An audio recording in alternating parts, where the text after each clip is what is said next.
How are you? I hope you all are fine.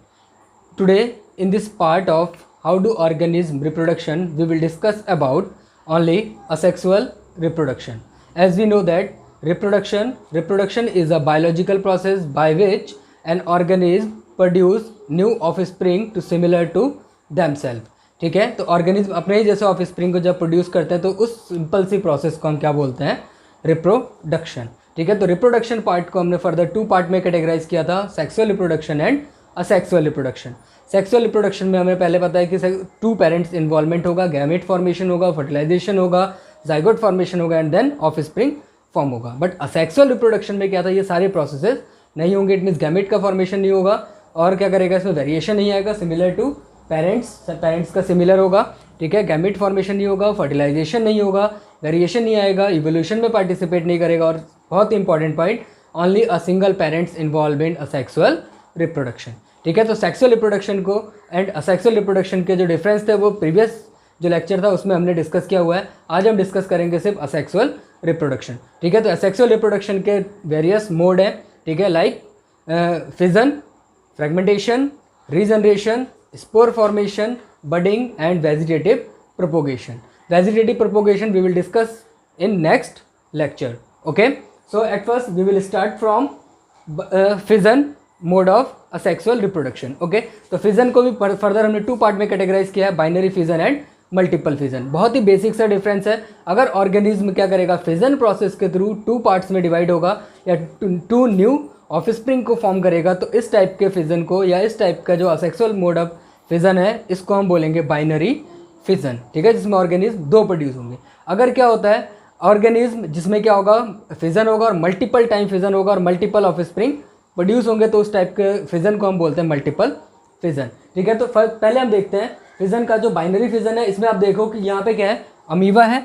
इस amoeba में इसका cytoplasm है और इसका क्या प्रेजेंट है? न्यूक्लियस प्रेजेंट है. ठीक है, तो जब इसको बाइनरी फिजन करना होगा तो एट फर्स्ट ये क्या करेगा? जो इसका प्रोटोप्लाज्म है उसके कंटेंट, जो इसका कंटेंट होगा उसमें जो अमाउंट है उसका इंप्रूवमेंट होगा या उसमें अमाउंट क्या होगा? बढ़ेगा. ठीक है, इंक्रीमेंट करेगा. उसके बाद प्रोसेस साथ में क्या होगी? जो न्यूक्लियस है उस न्यूक्लियस में क्या होगा? एनलार्जमेंट होगा. आप यहाँ पे देखो सर्कुलर न्यूक्लियस है, यहाँ पे क्या है? एनलार्ज न्यूक्लियस यहाँ पे फॉर्म किया. तो न्यूक्लियस क्या एनलार्ज होगा? इट मीन न्यूक्लियस में डिवाइडेशन होगा और न्यूक्लियर डिवीजन को हम क्या बोलते हैं? Karyokinesis. It means karyokinesis process होगी और न्यूक्लियस क्या होगा? 2 पार्ट में डिवाइड होगा. 2 पार्ट में डिवाइड हुआ तो एक न्यूक्लियस ने क्या फॉर्म कर दिया? 2 न्यूक्लियस फॉर्म कर दिया बाय फिजन. यहाँ से क्या हो रहा है? फिजन फॉर्मेशन हो रहा है, ये फिजन फॉर्म हो रहा है. मीन्स यहाँ से फिजन ये यहाँ इसके साथ मीट करेगा, ये इसके साथ मीट करेगा. तो एक टाइम आएगा जब ये दोनों क्या होंगे? एक दूसरे के साथ मीट कर जाएंगे. मीट करने के बाद इट मीन्स ये क्या होगा? 2 पार्ट में डिवाइड होगा. कैरियोकाइनेसिस भी हो गया और साइटोकाइनेसिस भी हो गया. न्यूक्लियस भी डिवाइड हो गया और साइटोप्लाज्म भी डिवाइड हो गया. तो इसने क्या किया? ऑफस्प्रिंग फॉर्म कर दिए 1 एंड 2. तो 2 ऑफस्प्रिंग फॉर्म हो गए. ठीक है, तो फर्दर जब इनको रिप्रोडक्शन करना होगा तो ये भी 2 ऑफस्प्रिंग फॉर्म करेंगे, ये भी क्या होगा? 2 ऑफस्प्रिंग फॉर्म करेगा. ठीक है, तो इस टाइप से क्या होगा? एक ऑर्गेनिज्म 2 ऑर्गेनिज्मों को क्या कर रहा है? फॉर्म कर रहा है और बाय फिजन. और ऑर्गेनिज्म कितने फॉर्म हुए? 2 फॉर्म हुए, इसलिए इसको क्या बोलते हैं? Binary fission. एग्जाम्पल इसका बहुत बेस्ट अमीबा. ठीक है, ये अमीबा है. अमीबा में ये स्ट्रक्चर है उसका बना हुआ और स्ट्रक्चर इसका क्या होता है? इरेगुलर होता है. स्ट्रक्चर आप थोड़ा सा जैसे आपकी इच्छा हो थोड़ा टेढ़ा मेढ़ा आप बना सकते हो, वहाँ जरूरी नहीं कि बहुत सीधा ही बने. ठीक है, नेक्स्ट जो मल्टीपल फिजन था, मल्टीपल फिजन में हम देखें कि मल्टीपल फिजन का एग्जांपल है प्लाज्मोडियम. ठीक है, यहाँ पे सिंगल फिजन हुआ था, यहाँ पे क्या होगा? मल्टीपल टाइम फिजन होगा. तो ये पहले क्या है? एक प्लाज्मोडियम है, उसके अंदर ही क्या हुआ? फिजन हुआ. तो उसने क्या हो गया? ये जितने भी आप यहाँ पे सर्कुलर फॉर्म देख रहे हैं ये सभी क्या होंगे? प्लाज्मोडियम हो. तो एक प्लाज्मोडियम ने क्या किया? बहुत सारे प्लाज्मोडियम को फॉर्म कर और सारे प्लाज्मोडियम वैसे ही होंगे जैसे इनका क्या होगा? पेरेंट होगा. वैसे ही ये आरबीसीज पे अटैक कर सकते हैं जैसे पहला प्लाज्मोडियम जो इनका पेरेंट जो होगा वो अटैक कर सकता था. ठीक है, तो वैसे ये क्या है? फिजन हुआ, मल्टीपल टाइम हुआ और मल्टीपल प्लाज्मोडियम को इसने क्या कर दिया? फॉर्म कर दिया. ठीक है, तो fission complete, binary fission and multiple fission. Binary fission example amoeba, multiple fission example Plasmodium. ठीक है, तो चलिए अब हम देखते हैं रीजनरेशन प्रोसेस. ठीक है, तो रीजनरेशन का एग्जांपल है प्लेनेरिया. ठीक है, प्लेनेरिया में क्या होगा? रीजनरेशन प्रोसेस होगी. रीजनरेशन में simply regain the lost part of the organism. Organism का जो लॉस्ट पार्ट होगा उसको अगर वो क्या करता है? रीगेन करता है तो उस प्रोसेस को हम बोलते हैं रीजनरेशन प्रोसेस. ठीक है, तो सिंपली आप यहाँ पे देखो ये क्या है? प्लेनेरिया, कंप्लीट प्लेनेरिया का स्ट्रक्चर है ये प्लेनेरिया. अगर प्लेनेरिया एक्सीडेंटली 3 पार्ट्स में ब्रेक होता है, ठीक है, मल्टीपल पार्ट्स में भी ये क्या हो सकता है, ब्रेक हो सकता है, बट हमने इसको क्या किया, 3 पार्ट में ब्रेक किया। ये क्या है इसका हेड, इसका क्या है ये मिड पार्ट, एंड ये पार्ट क्या है इसका टेल पार्ट है। ठीक है, हेड मिड एंड टेल। ये हेड पार्ट, ये है मिड पार्ट है और ये टेल पार्ट है। 3 पार्ट में डिवाइड हो गया। हेड पार्ट के पास कैपेबिलिटी है कि ये क्या कर सकता है, जो इसका लॉस्ट पार्ट है, लॉस्ट पार्ट क्या है इसका हेड पार्ट है, तो mid part and tail part इसका लॉस्ट है। ये अगर फर्स्ट पार्ट है तो ये क्या कर सकता है, अपने जो लॉस्ट पार्ट है उसको रीगेन कर सकता है। ये क्या है इसका सेकेंड पार्ट, इसका क्या था मिड पीस प्रेजेंट था, इसने क्या किया हेड पार्ट और टेल पार्ट को रिफॉर्म कर लिया या रीगेन कर लिया। ये क्या है इसका जो थर्ड फ्रेगमेंट हमने फॉर्म किया दैट इज टेल, इसके पास क्या नहीं प्रेजेंट है, mid part and head part नहीं प्रेजेंट है, तो मिड पार्ट और हेड पार्ट को ये क्या कर सकता है, रीगेन कर सकता है। इट मीन्स उसका लॉस्ट पार्ट जो है उसको वो दोबारा से फॉर्म कर सकता है। तो इस प्रोसेस को हम बोलते हैं रीजनरेशन प्रोसेस। जैसा कि आप सिंपल से एग्जांपल लिजार्ड में देखते हैं। ठीक है, जो लिजार्ड है उस लिजार्ड की टेल अगर कट हो जाती है तो उसकी टेल क्या होती है, दोबारा से रीजनरेट हो सकती है। ठीक है, बहुत ही अच्छा एग्जाम्पल है। नेक्स्ट जो हम देखते हैं that third that is fragmentation. ठीक है, तो फ्रेगमेंटेशन भी प्रोसेस आपको यहाँ पे रीजनरेशन जैसी लगेगी, बट रीजनरेशन और फ्रेगमेंटेशन में ये डिफरेंस है। रीजनरेशन जो बॉडी पार्ट लॉस्ट हुआ है उस पार्ट को ही वो रीगेन करेगा, बट फ्रेगमेंट में क्या होगा, जितने फ्रेगमेंट्स फॉर्म होंगे वो फ्रेगमेंट कंप्लीटली क्या होगा, एक ऑफस्प्रिंग या एक न्यू इंडिविजुअल होगा। ठीक है, देखो ये स्पायरोगैरा है, एक चेन है स्पायरोगैरा की। अगर ये क्या होती है फ्रेगमेंट ब्रेक होती है तो इसको हमने 3 पार्ट में ब्रेक किया हुआ है, फर्स्ट सेकेंड एंड थर्ड।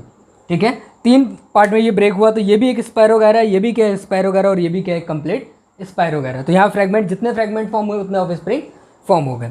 ठीक है, नेक्स्ट फोर्थ हम देखते हैं बडिंग प्रोसेस। ठीक है, तो बडिंग प्रोसेस में क्या होगा, बडिंग या बड हम उसको बोलते हैं, जो बॉडी के आउटसाइड क्या होगा, एक स्मॉल आउटग्रोथ निकलेगा। जैसे ये आप हैंड देख रहे हैं, इस हैंड पे यहाँ पे आपको एक फिंगर दिख रहा है छोटा सा, अगर इस टाइप का अरेंजमेंट होता है तो इस जो ये फिंगर है इस फिंगर को हम क्या बोलेंगे, बड बोलेंगे। ठीक है, दैट इज बड। ठीक है, तो बड क्या होगा, जो बॉडी पार्ट पे या सरफेस पे क्या होगा, एक स्मॉल आउटग्रोथ अगर निकलती है तो उसको हम बोलते हैं बड। ठीक है, और बड का फॉर्मेशन कहाँ पे होगा, जहाँ पे क्या होगा सेल प्रोलिफरेशन ज़्यादा होगा, या आप सिंपली उसको बोलते हैं सेल मल्टीप्लिकेशन क्या होगा, जहाँ पे ज़्यादा होगा, या और उसको सिंपल बोल सकते हैं जहाँ पे क्या होगा सेल डिवाइडेशन कैपेसिटी सेल्स की क्या होगी, ज़्यादा होगी, वहाँ पे ये क्या कर सकता है, बड को फॉर्म कर सकता है। तो हमने यहाँ पे एग्जांपल लिया कि यहाँ पे सेल प्रोलिफरेशन ज़्यादा हुआ है, सेल डिवाइडेशन ज़्यादा हुआ है, तो यहाँ पे बड का फॉर्मेशन हो गया। ये बड पेरेंट बॉडी के साथ ही क्या होगा, अटैच होगा तब तक जब तक ये क्या होगा, डेवलप ना हो जाए। ठीक है, और वहीं से अपने पेरेंट बॉडी से न्यूट्रिएंट्स को गेन करेगा। तो ये बड है, ये बड धीरे धीरे ग्रो कर रहा है, तो बड का साइज देखो इंक्रीज हो रहा है। यहाँ पे बड का साइज भी क्या हो गया, इंक्रीज हुआ। बड का साइज इंक्रीज हुआ, पेरेंट के पास क्या है, टेंटिकल्स हैं।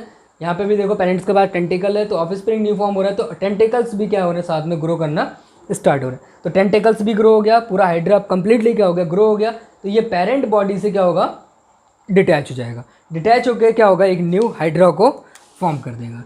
ठीक है, जैसे पेरेंट्स हाइड्रा था, बिल्कुल पेरेंट हाइड्रा की तरह ही एक न्यू हाइड्रा फॉर्म होगा। किसके थ्रू फॉर्म हुआ, बड बना के, छोटा सा बड आउटग्रोथ बना उसके थ्रू फॉर्म हुआ, इसीलिए इस प्रोसेस को हम बोलते हैं बडिंग। सिंपली आप देखो यहाँ पे एक ही पेरेंट इन्वॉल्व हो रहा है ना, एक पेरेंट इन्वॉल्व हुआ, गैमेट फॉर्मेशन नहीं हुआ, फर्टिलाइजेशन नहीं हुआ। ठीक है, तो इसका जो जाइगोट फॉर्मेशन है, जाइगोट फॉर्म नहीं हुआ, जो इसके अदर स्टेजेस हैं वो स्टेजेस फॉर्म नहीं हुए, और सिंगल पेरेंट इन्वॉल्व हुआ है, इसीलिए ये क्या है, असेक्सुअल मोड ऑफ रिप्रोडक्शन है।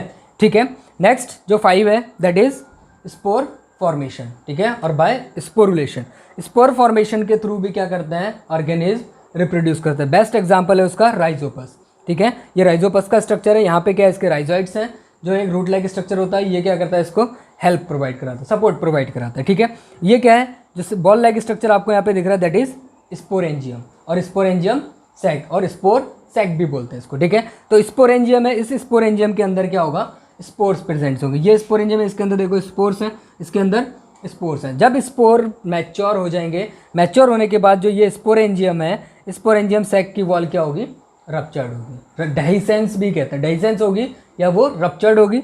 रप्चर्ड होगी तो इसके स्पोर्स क्या होंगे, देखो फ्री, यहाँ पे स्ट्रक्चर क्लियरली फॉर्म किया हुआ है। रप्चर्ड मीन्स आउटर साइड की मेम्ब्रेन यहाँ पे हटाई हुई है, तो इनर साइड ये क्या प्रेजेंट है, इसके स्पोर्स हैं। ठीक है, ये स्पोर्स अब क्या होंगे, फ्रीली इन्वायरमेंट में रिलीज हो जाएंगे, और ये स्पोर क्या होगा, जब जर्मिनेट होगा, जर्मिनेट करके एक न्यू राइजोपस को ये फॉर्म कर सकता है। ठीक है, तो हमने डिस्कस किया fission, binary fission and multiple fission, regeneration, fragmentation, budding and spore formation. Asexual reproduction का एक पार्ट और रह जाता है that is vegetative propagation. It is of 2 type, artificial vegetative propagation and natural vegetative propagation, इसको हम discuss करेंगे next lecture में। ओके।